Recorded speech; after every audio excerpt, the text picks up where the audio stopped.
आज दोस्तों BSc second year linear algebra by doctor Vinod Kumar, chapter number 3 इस किताब के हिसाब से है linear dependence and the independence of the vectors. तो linear dependence and the independence of the vectors, आइए हम लोग इस टॉपिक को समझें। आज दोस्तों एक एक हेडिंग को हम लोग ध्यान से पढ़ें समझें।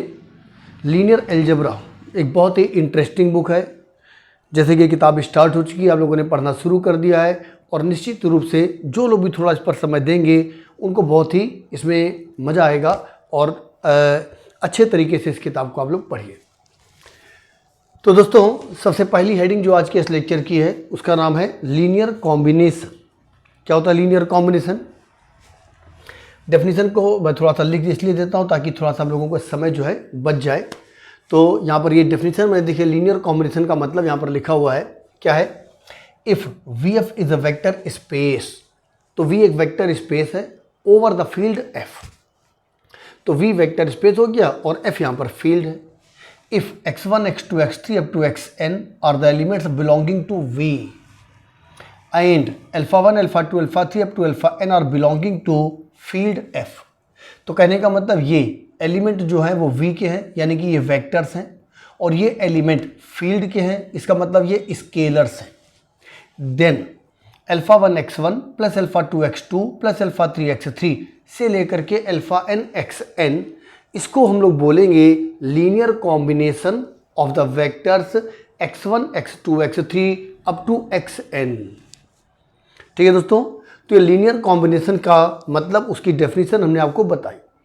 लेकिन आइए नोट, ये देखिए हमने 1 2 3 यहाँ पर लिखा हुआ है, तो थोड़ा से लीनियर कॉम्बिनेशन को हम लोग गहराई से समझने का और भी थोड़ा सा प्रयास करें। दोस्तों नोट नंबर 1 में मैं आपको ये बताना चाहूँगा, सपोज कीजिए यहाँ पर हमारे पास V एक वेक्टर स्पेस है और ऐसे हम लोगों ने मान लिया कि V के पास सब मिला करके 20 वेक्टर्स थे। V के पास सब मिला करके यहाँ पर 20 वेक्टर्स थे। तो दोस्तों यहाँ पर जब मैंने कहा ना x1 x2 x3 से लेकर के xn, तो कहने का मतलब ये हो गया कि लीनियर कॉम्बिनेशन जब लोग इन वेक्टर्स का बना रहे हैं तो ये ना समझो कि ये V के सारे वेक्टर्स हैं। यहाँ पर V के कुछ वेक्टर्स लिखे हो सकते हैं। V के आप सारे वेक्टर भी ले सकते हो, V के आप लोग यहाँ पर कुछ वेक्टर भी ले सकते हो। तो लीनियर कॉम्बिनेशन का मतलब ये नहीं है कि वहाँ पर सारे वेक्टर्स आपको इन्वॉल्व करने हैं।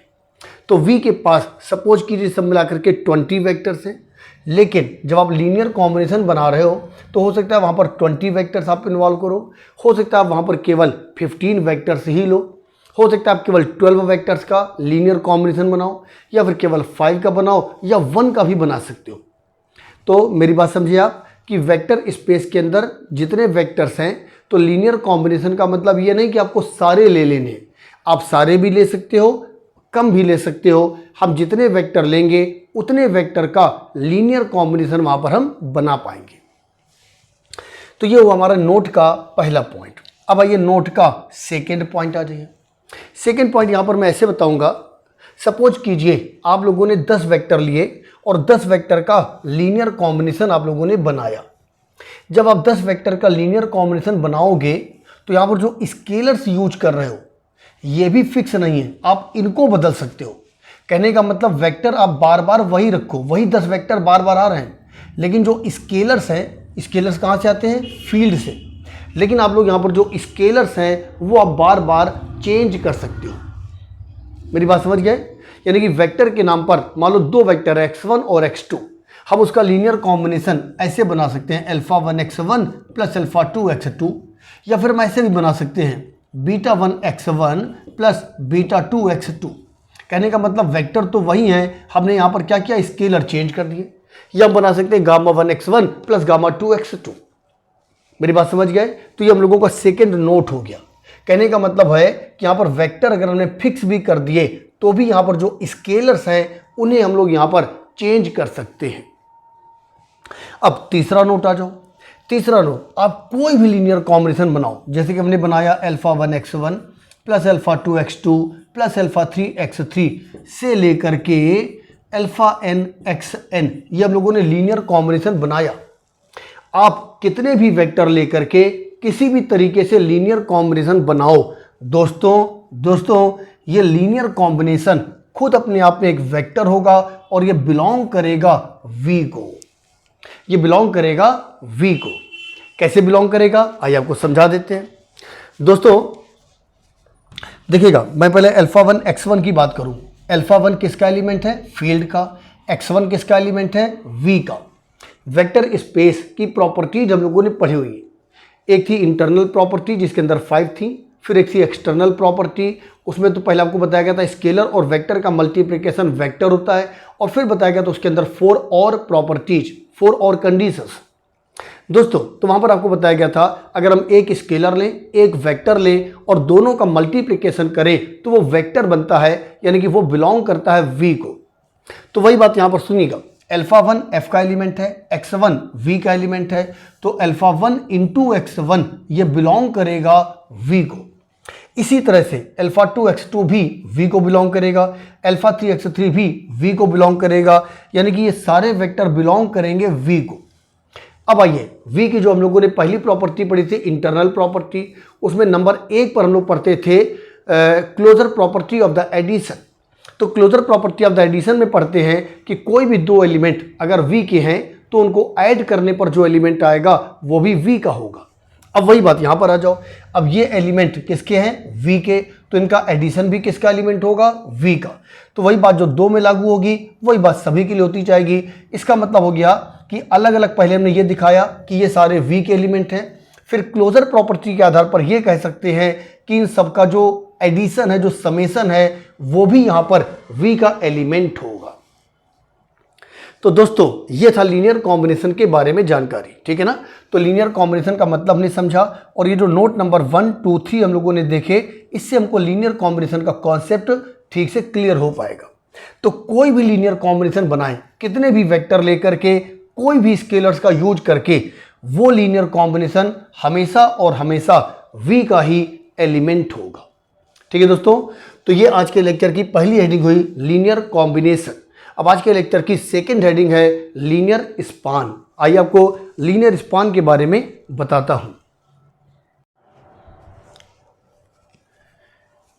आइए दोस्तों, तो अब आज के लेक्चर की सेकंड डेफिनेशन है लीनियर स्पान। तो आइए दोस्तों हम लोग लीनियर स्पान के बारे में समझें।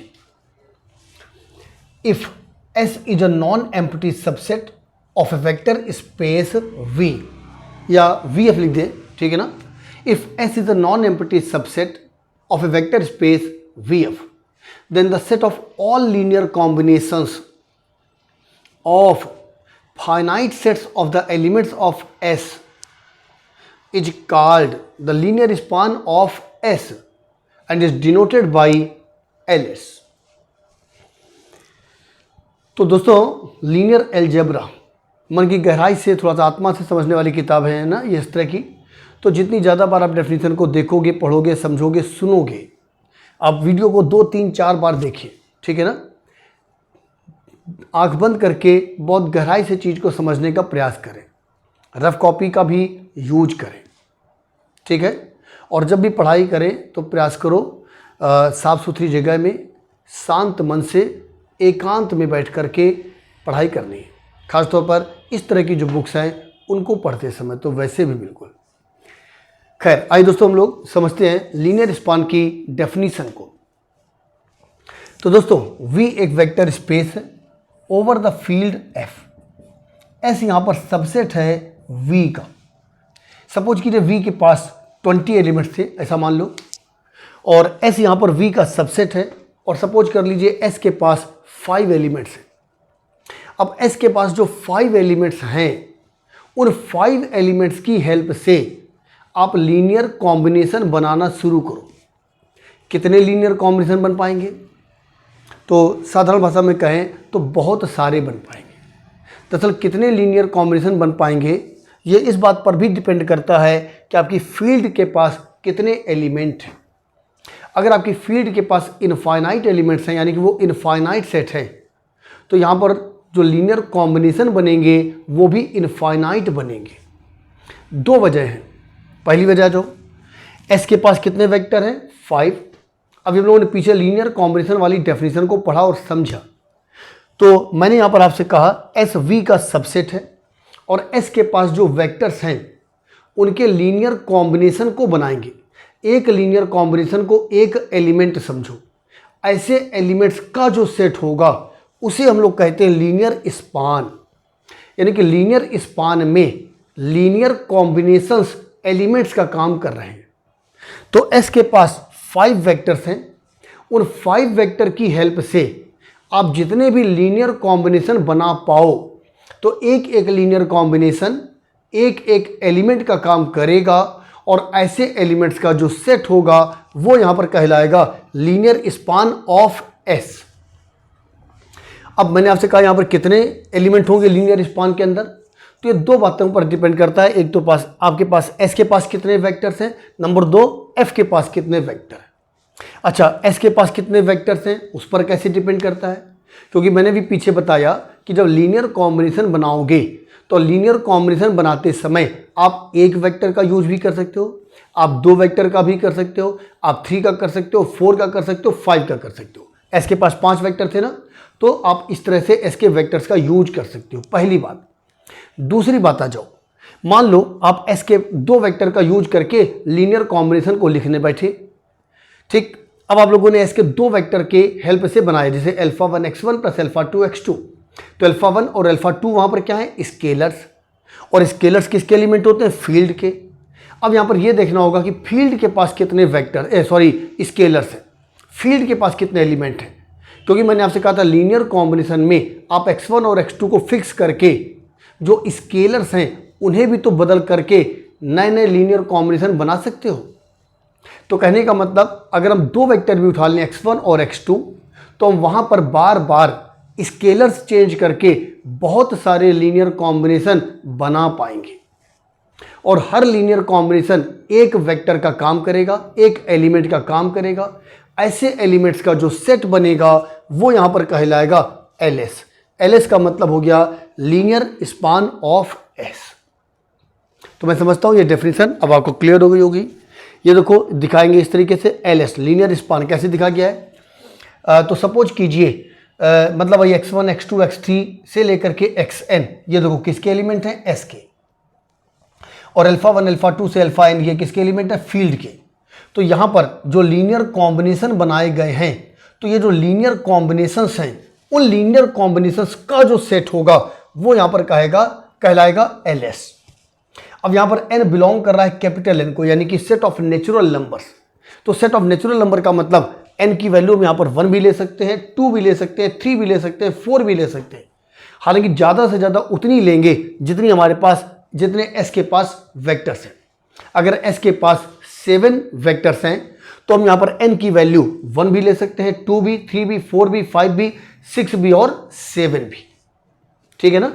तो इस प्रकार से जितने भी लीनियर कॉम्बिनेशन वहां पर पॉसिबल हैं उन लीनियर कॉम्बिनेशंस का जो सेट होगा उसको हम लोग बोलेंगे लीनियर स्पान ऑफ एस। अब लीनियर स्पान पर बेस्ड ये देखिए यहां पर भी मैंने 3 नोट्स लिखे हुए हैं। अब जो पहला नोट है वो हमसे यहां पर क्या कहता है, फर्स्ट नोट में यहां पर यह बताया गया है, देखो एस क्या था, वी का सबसेट। यहां पर यह बताया गया कि जो एस होगा वो भी लीनियर स्पान का सबसेट होगा, यानी कि एस के पास जितने भी वेक्टर्स हैं वो सारे के सारे वेक्टर्स भी एलएस के पास होंगे, यानी कि वो भी एलएस के लिए एलिमेंट का काम करेंगे। कैसे, बिल्कुल आसानी से हम लोग समझ सकते हैं। देखना, जैसे एस के पास 5 वेक्टर थे, एस के पास थे कितने vector, 5, x1 x2 x3 x4 x5। S के पास 5 वेक्टर्स थे। अब अगर हम ये दिखा दें कि ये 5 के पांचों वेक्टर्स एलएस के पास भी हैं तो इसका मतलब हो जाएगा एस एलएस का सबसेट है, ठीक है ना। अब कैसे दिखाएंगे दोस्तों, हम लोग यहां पर क्या करते हैं, एलएस बनाते समय हम लोग यहां पर इन वेक्टर्स का लीनियर कॉम्बिनेशंस बनाते हैं।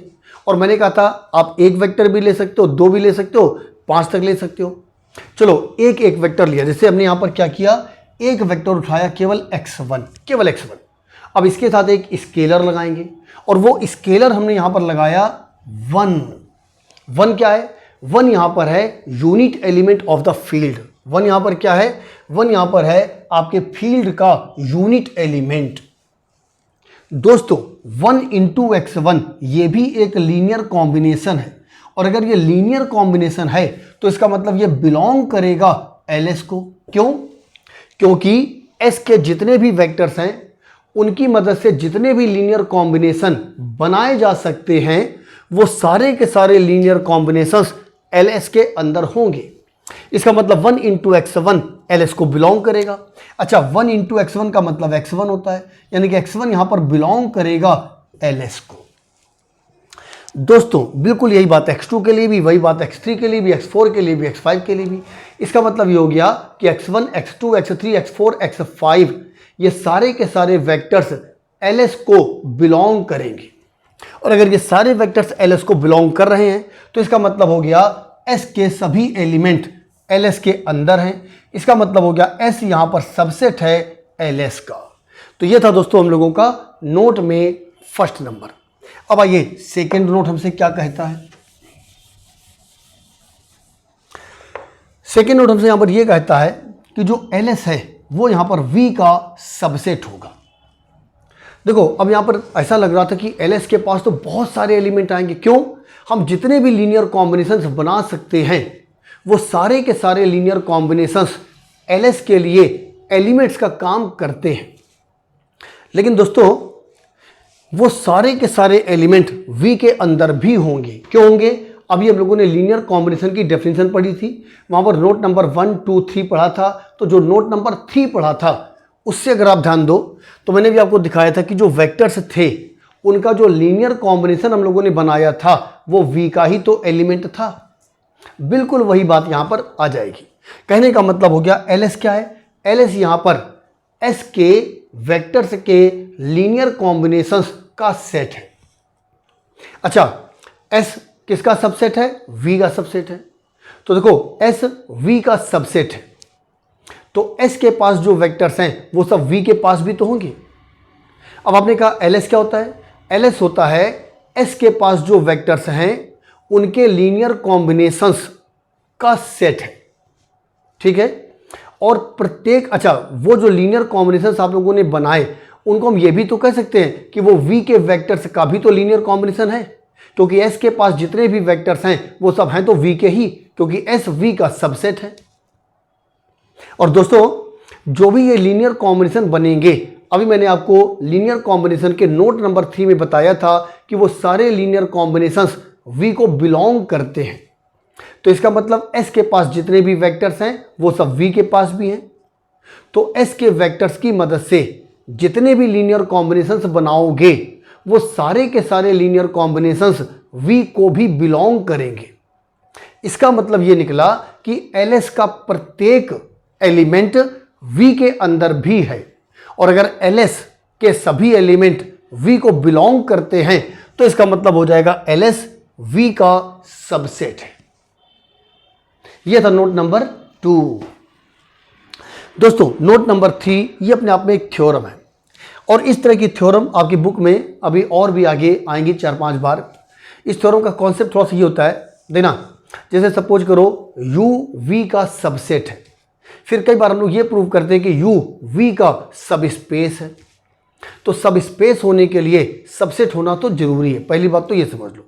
अब देखना u अगर v का सबसेट है तो u v का सब स्पेस हो सकता है अगर खुद u एक वेक्टर स्पेस हो जाए।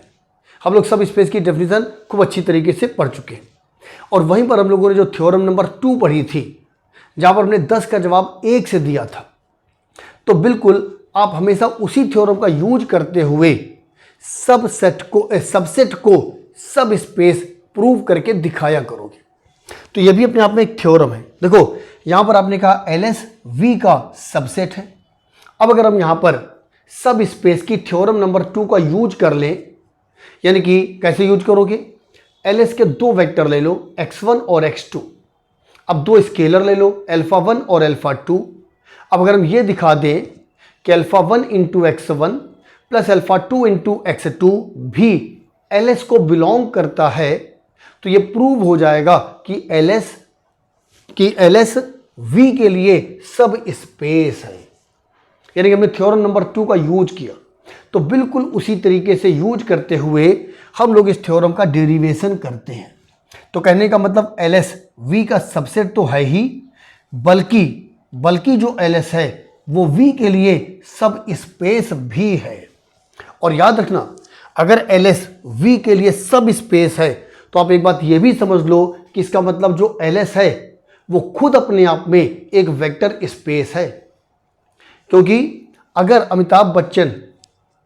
अगर अभिषेक बच्चन अमिताभ बच्चन का बेटा है तो आप ये समझ लीजिए कि अभिषेक बच्चन भी खुद अपने आप में एक आदमी जरूर होगा। ठीक है ना।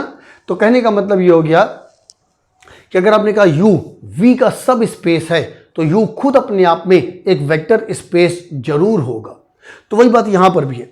कहने का मतलब हो गया कि LS V के लिए, देखो यहां पर आपने क्या कहा, LS V का सबसेट है। और फिर हम लोगों ने अगली बात कहा हुआ है कि LS V का केवल सबसेट ही नहीं बल्कि सब स्पेस है। तो LS खुद अपने आप में एक वेक्टर स्पेस होगा और LS V का सबसेट होने के नाते LS V के लिए सब स्पेस है।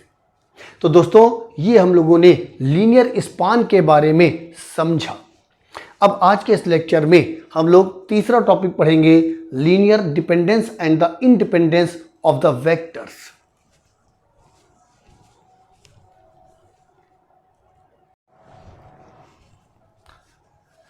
आइए दोस्तों, अब आज के लेक्चर का तीसरा और लास्ट टॉपिक, अब हम लोग यहाँ पर ये देखेंगे कि अगर हमको कुछ वेक्टर्स दिए हुए हैं और हमसे पूछा हुआ है बताइए वो वेक्टर्स लीनियरली डिपेंडेंट हैं या लीनियरली इंडिपेंडेंट हैं, तो कैसे चेक करते हैं ये तो भी हम लोग नेक्स्ट लेक्चर में देखेंगे। ठीक है ना, क्वेश्चंस करेंगे, लेकिन उसका कॉन्सेप्ट क्या है आइए उसको हम लोग यहाँ पर ठीक से समझें। दोस्तों if V is a vector space over the field F, तो V एक वेक्टर स्पेस है ओवर द फील्ड F। ये वेक्टर्स हैं, V को बिलोंग कर रहे हैं, ये स्केलर्स हैं, F को बिलोंग कर रहे हैं। सच दैट, अब यहाँ पर जो स्केलर्स हैं वो इस तरीके से लिए गए हैं कि इनका जो लीनियर कॉम्बिनेशन बनाया गया है, इन वेक्टर्स का जो लीनियर कॉम्बिनेशन बनाया गया है वो जीरो है। जीरो में भी दो जीरो होते हैं, एक स्केलर जीरो एक वेक्टर जीरो, ये वेक्टर जीरो है। ठीक है ना। तो कहने का मतलब हो गया हमने यहाँ पर स्केलर्स इस तरीके से लिए हुए हैं कि इन वेक्टर्स का जो लीनियर कॉम्बिनेशन है वो यहाँ पर जीरो के इक्वल है। अगर लीनियर कॉम्बिनेशन जीरो के इक्वल है तो दो बातें, नंबर एक, पहली बात यहाँ पर यह है कि यहाँ पर जो स्केलर्स हैं अगर वो सारे के सारे स्केलर्स जीरो हैं, if all the scalars are zero, तब इन वेक्टर्स को हम लोग बोलेंगे लीनियरली इंडिपेंडेंट। और यहाँ पर जो स्केलर्स यूज किए गए हैं अगर इनमें एक भी स्केलर ऐसा है जो जीरो नहीं है, अगर यहाँ पर एक भी स्केलर ऐसा है जो जीरो नहीं है, if at least one scalar is non zero, then तब हम लोग यहाँ पर वेक्टर्स को बोलेंगे लीनियरली डिपेंडेंट। ठीक है दोस्तों। तो पहली शर्त तो ये है कि जिन वेक्टर्स को आप चेक कर रहे हो कि वो लीनियरली डिपेंडेंट है या लीनियरली इंडिपेंडेंट है, पहली शर्त ये है उनके लीनियर कॉम्बिनेशन को जीरो बनाओ, पहली बात। अब दूसरी बात आती है, अब यहाँ पर जो स्केलर्स यूज किए गए हैं आप अपनी ये ताकत लगाओ कि क्या हम वहाँ पर कोई भी एक स्केलर नॉन जीरो दिखा सकते हैं। ठीक है ना। अगर वहाँ पर एक भी स्केलर नॉन जीरो पॉसिबल है तब वो वेक्टर्स वहाँ पर होंगे लीनियरली डिपेंडेंट। लेकिन अगर हम ऐसा नहीं कर पाए, कहने का मतलब यहाँ पर जीरो केवल तभी संभव है जब सारे के सारे स्केलर्स जीरो हैं, तब यहाँ पर वेक्टर्स कहलाएंगे लीनियरली इंडिपेंडेंट। आइए और थोड़ी देर हम लोग इस पर चर्चा करें। जितनी चर्चा करोगे, जितना आप लोग है ना, उतना ही हमारा कॉन्सेप्ट और भी क्लियर होगा। देखो यहाँ पर आपने क्या कहा, अगर सारे स्केलर्स जीरो हैं तो वेक्टर्स होते हैं लीनियरली इंडिपेंडेंट। इसको हम थोड़ा ऐसे भी समझें, अल्फा 1 अल्फा 2 अल्फा 3 सब जीरो है। देखना, जैसे अल्फा 1 जीरो है तो एक प्रकार से x1 इंडिपेंडेंट है, यानी कि स्वतंत्र है, फ्री है। अब x1 चाहे जो हो, अगर अल्फा 1 जीरो है तो जीरो इंटू समथिंग क्या हो जाएगा, जीरो। इसी तरह से अल्फा 2 0 है, इसका मतलब x2 यहाँ पर फ्री हो गया, तो 0 इंटू समथिंग क्या हो जाएगा 0। तो इस बात को हम ऐसे भी समझ सकते हैं कि अगर सारे स्केलर्स यहाँ पर 0 हैं तो वेक्टर्स यहाँ पर फ्री हो गए। अब इनकी वैल्यू कुछ भी हो, यहाँ पर इनको 0 लाने की कोई भी चिंता नहीं है। इसका मतलब वेक्टर्स यहाँ पर हो गए लीनियरली इंडिपेंडेंट। अच्छा, अब इसी बात को ऐसे समझो, मान लो यहाँ पर एक स्केलर नॉन जीरो है, मान लो अल्फा 2 यहाँ पर क्या है नॉन जीरो। अब अल्फा 2 इंटू x2 सपोज कीजिए कोई वैल्यू y। अब यहाँ पर 0 तभी आ सकता है जब बाकी पूरी चीज़ मिल करके इसको कैंसिल कर पाए, यानी कि जो दूसरे वेक्टर्स थे अब वो इस वाले वेक्टर पर क्या हो गए डिपेंड हो गए, यानी कि इसकी जो वैल्यू आई है अब यहाँ पर बाकी वेक्टर्स को इस तरीके से अपने आप को सेट करना होगा ताकि वो इसको कैंसिल कर पाएं, तभी तो 0 आ पाएगा। तो इसको हम लोग इस तरीके से भी एक तरह से समझ सकते हैं। दोस्तों आइए थोड़ा और हम लोग कुछ अगर चर्चा करें। एक बात ये भी देख लो, लीनियरली इंडिपेंडेंट का मतलब हुआ करेगा कि यहाँ पर जो वेक्टर्स हैं उनमें आपस में कोई रिलेशन नहीं है, यह भी लीनियरली इंडिपेंडेंट का मतलब होगा। और अगर वेक्टर्स आपस में लीनियरली डिपेंडेंट हैं, यानी कि एक दूसरे पर डिपेंड करते हैं, तब वहाँ पर उनमें कोई ना कोई रिलेशन भी जरूर होगा। तो अगर वेक्टर्स लीनियरली इंडिपेंडेंट हैं तो उनमें कोई रिलेशन नहीं होगा, लेकिन अगर वेक्टर्स लीनियरली डिपेंडेंट हैं तो उनमें रिलेशन होगा। ठीक है दोस्तों, एक बात ऐसे भी देखो यहाँ पर आपने क्या कहा, वेक्टर्स लीनियरली इंडिपेंडेंट होंगे अगर सारे के सारे स्केलर्स 0 हैं। ऐसे समझिए कि 7 भाई हैं, ठीक है ना, और वो 7 के सातों भाई अच्छी अच्छी जगहों पर सेट हो गए हैं, यानी कि एक प्रकार से एक दूसरे पर कोई भी उनमें से डिपेंड नहीं है, सबका अच्छा जॉब है, सभी लोग अच्छी तरह से कमा खा रहे हैं और अपना परिवार चला रहे हैं, यानी कि वो एक प्रकार से क्या हो गए इंडिपेंडेंट हो गए। लेकिन अब दूसरी जगह मान लो 7 भाई में से 6 भाई तो सही जगहों पर लग गए हैं, अच्छा जॉब कर रहे हैं, लेकिन एक भाई उनमें से चोर निकल गया, उसकी आदत है चोरी करने की। अब होता क्या है, वो चोरी करके आता है, रात में पुलिस उनके घर पहुंचती है, बाकी 6 को पीटती है कि भाई तुम्हारा भाई कहाँ है, उसको पता करके लाओ। तो कहने का मतलब अब बाकी 6 भाइयों की जो नींद है वो एक प्रकार से अपने 7वें भाई पर अब डिपेंड हो गई है। तो वहाँ पर वही हो गया कि अगर एक भी स्केलर गड़बड़ी कर देगा तो सारे वेक्टर्स वहाँ पर कहलाएंगे लीनियरली डिपेंडेंट। तो यहाँ पर क्या कहा गया है, एक भी स्केलर अगर नॉन जीरो है तो वेक्टर्स वहां पर कहलाएंगे लीनियरली डिपेंडेंट। आप लोगों ने कहावत सुनी होगी, एक गंदी मछली सारे तालाब को गंदा कर देती है। उस कहावत में यह कभी नहीं सोचा गया कि तालाब का साइज क्या है। वही बात यहां पर भी है, लीनियर कॉम्बिनेशन बनाते समय या वेक्टर्स को चेक करते समय 5 वेक्टर हो या 10 हो या 50 हो या 50,000 हो, एक भी स्केलर अगर नॉन जीरो है तो वो सारे के सारे वेक्टर्स लीनियरली डिपेंडेंट कहलाएंगे। ठीक है ना, एक भी स्केलर अगर नॉन जीरो है तो वेक्टर्स चाहे जितने भी हो 10 या 10,000, उनको हम लोग कहेंगे वो लीनियरली डिपेंडेंट है। तो दोस्तों इस प्रकार से ये हम लोगों ने लीनियरली डिपेंडेंट और लीनियरली इंडिपेंडेंट वेक्टर्स के बारे में समझा। अब नेक्स्ट लेक्चर में हम लोग इस पर बेस्ड प्रॉब्लम्स करेंगे और वहाँ पर देखेंगे कि कैसे हम लोग चेक कर पाएंगे कि दिए हुए क्वेश्चन में जो हमारे पास वेक्टर्स हैं वो लीनियरली डिपेंडेंट हैं या लीनियरली इंडिपेंडेंट है। तो चलिए इस वीडियो को, आप इस लेक्चर को 2-3 बार अच्छी तरह से देखें, प्रॉपरली अपने नोट्स तैयार करिए। तब तक मैं वापस आता हूँ आपके पास नेक्स्ट लेक्चर के लिए। Thank you.